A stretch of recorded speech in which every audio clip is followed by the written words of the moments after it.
You spend enough years in uniform, and you start to believe you've seen it all.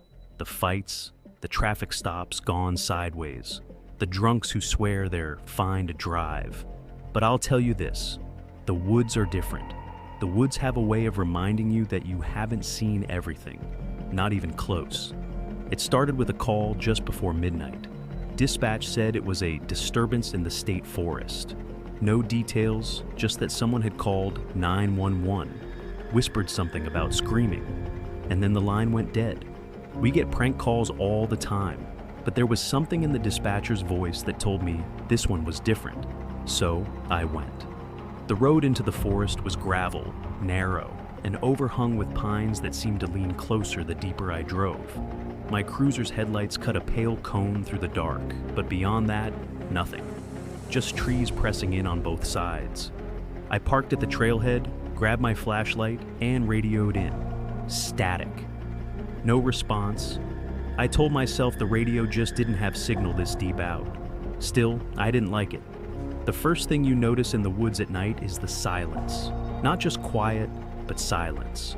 No birds, no insects, no wind through the branches, just stillness.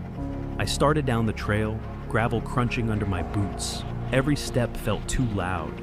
My flashlight beam wavered across the trunks, and every one of them looked the same. Tall, thin, endless.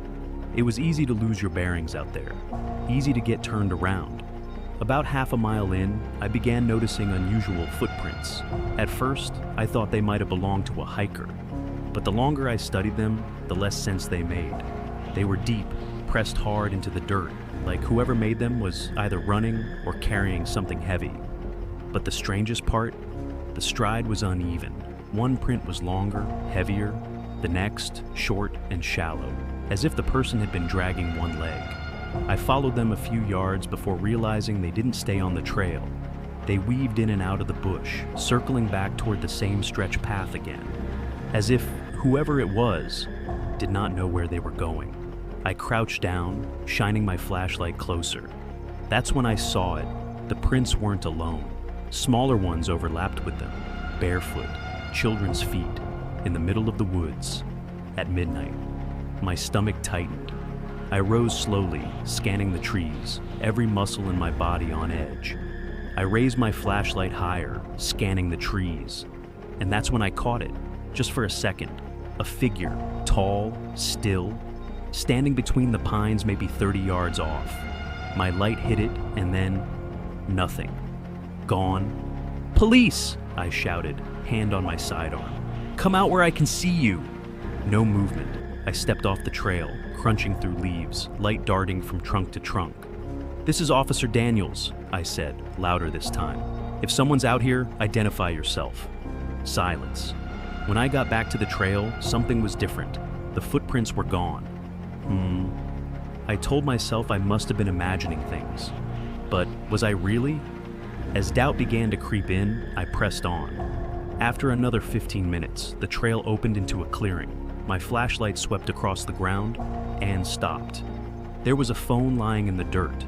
The screen was cracked, the casing muddy, but the flashlight was still on, glowing weakly against the leaves. I picked it up, wiped the screen, and saw the call log. One number dialed, 911. I felt my stomach sink. This was the phone from the call. "Hello?" I tried again, louder this time. "If you can hear me, I'm here to help." That's when I heard it. Not an answer, not words, but footsteps, slow, deliberate, just beyond the tree line. I swung my light toward the sound, nothing. But the steps kept coming, circling the clearing. I turned left, right, back again, but the beam only found trees and shadows. "Stop right there!" I barked, pulling my weapon free. My own voice sounded shaky in my ears. The footsteps stopped. I don't mind telling you, I've faced down armed suspects, kicked down doors, dealt with men twice my size, but how I was feeling was beyond anything I could imagine. It was the fear of the unknown. I started backing toward the trail. My light was shaking now, beam jerking across the trees. That's when I saw it again. The figure. Same place as before, just beyond the reach of the light. Tall, still, watching. "Police!" I yelled again. "Show me your hands." No response. I fired a warning shot into the air. The blast echoed through the trees. My ears rang. And when the echo died, the clearing was silent again. Empty. The figure was gone. I don't know how I made it back to the car. My memory of that part is a blur. I just remember slamming the door shut, locking it, and jamming the key into the ignition with shaking hands. The radio crackled to life as soon as the engine turned over. Dispatch. Officer Daniels, do you copy? I copy, I said, voice breaking. Unit 12 responded to your location earlier. They didn't find anything. You still out there? Unit 12. I hadn't seen anyone. No backup, no second car, just me. I drove out of those woods that night, headlights bouncing off the trees, every shadow looking like it was leaning closer to the road. They told me later there was no record of Unit 12 being dispatched. In fact, Unit 12 had been decommissioned years ago. So, what did I hear on the radio? What was standing in those trees? And what happened to the person who called 911? I've asked myself those questions every night since then. This reminds me of the Bible verse, Ephesians 6:12, which reads, "For we wrestle not against flesh and blood, but against principalities, against powers, against the rulers of the darkness of this world, against spiritual wickedness in high places."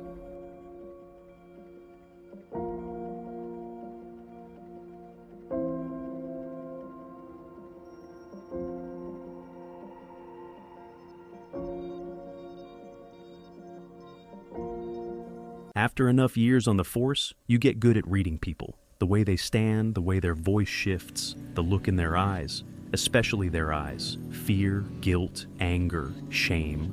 It's all there if you know what to look for. But every so often you meet someone who doesn't fit the script. It happened to me on a late-night patrol. The road was quiet, only the hum of my cruiser and the occasional flicker of headlights passing by. I spotted a sedan ahead, drifting slightly between lanes. Routine stuff. I pulled them over, hit the lights, and walked up to the driver's side. The window rolled down. Inside sat a man, maybe late 30s, neatly dressed in a plain gray shirt. His hands were at 10 and 2, motionless. His posture too stiff, like he thought any sudden move might get him shot. "Evening," I said. "You know why I stopped you?" He turned his head slowly toward me, and then he smiled. It wasn't the friendly kind or the nervous kind people give when they're caught doing something wrong. This was wide, deliberate, and unbroken. His teeth were small, perfect, almost too perfect. His lips stretched back in a curve that never faltered, and his eyes, that's what got me. They never blinked. "Good evening, officer," he said, voice smooth, practiced. "Is there a problem tonight?" The way he said it, like he'd memorized the line, like an actor reciting from a script. "You were weaving a little," I replied, trying to keep my tone steady. "Been drinking tonight?" He just kept smiling, staring. His pupils looked dilated in the glow of my flashlight.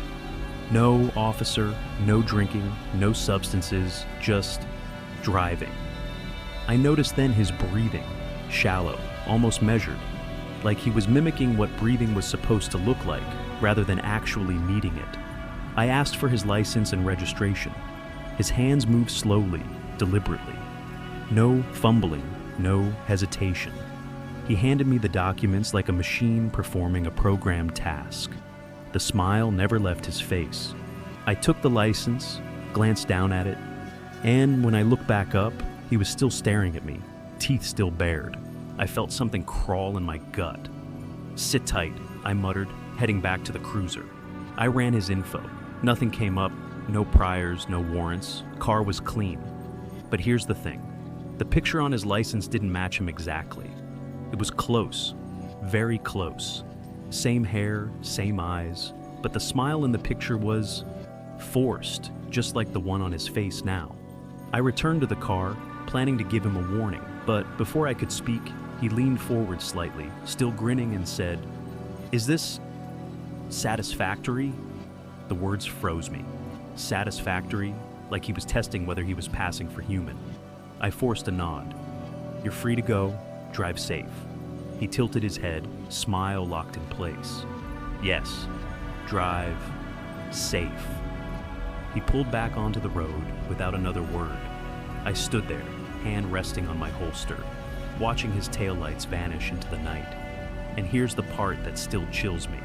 Over the next few weeks, I saw him again. Different car, different clothes, but always that same face, always that same smile. Sometimes walking down a street, sometimes parked at a gas station. Once, across from the precinct, just standing in the crowd, never blinking, never breaking character.